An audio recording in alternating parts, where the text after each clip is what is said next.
गईला, छोड़ के तू हमारो ये जान तू कहाँ गईला, छोड़ के तू हमारो ये जान तू कहाँ गईला। केकरा भरोसे तू भूल गईला, हमारा के तन्हा तू छोड़ गईला। घुट घुट तन्हा हम ना जिए पाइब, छोड़ के तू गईला ए जान तू कहाँ गईला, छोड़ के तू गईला ए जान तू कहाँ गईला।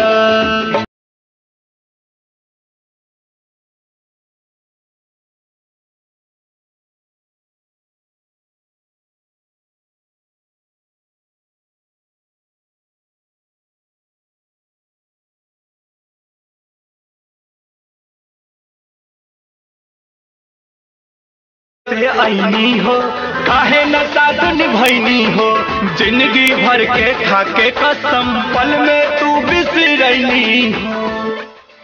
का कैलो हाँ तोहर भरोसे आईनी हो, काहे न साथ निभैनी हो, जिंदगी भर के खाके कसम पल में तू बिसरैनी हो। पल पल तन्हा राह नहीं जाता, कवन कलमिया से लिखल रहे नाता, दिलवा के धागा तोड़ले विधाता।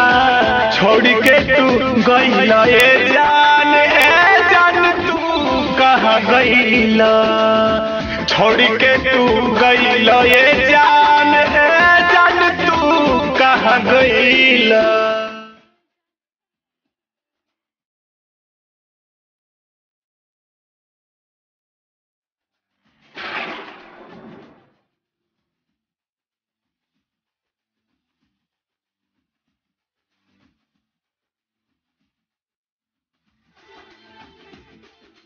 जब जब याद सतावेला, हमारा के तड़पावेला, प्यार में पागल दिलवा के रोज हम समझावेला।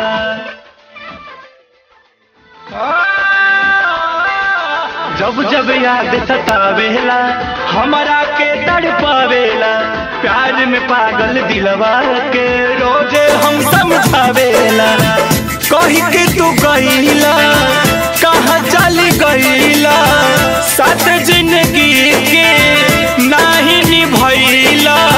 हम नहीं जाननी हमके तू भूलैला, छोड़ के तू गईला ये जान तू कहाँ गईला, छोड़ के तू गईला ये जान तू कहाँ गईला।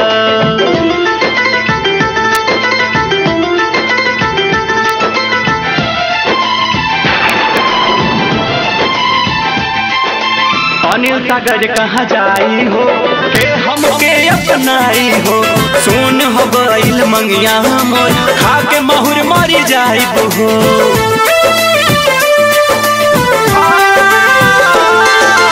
अनिल सागर कहाँ जाई हो, के हमके अपनाई हो, सुन हो गईल मंगिया मोर, खा के महुर मरी जाइब हो।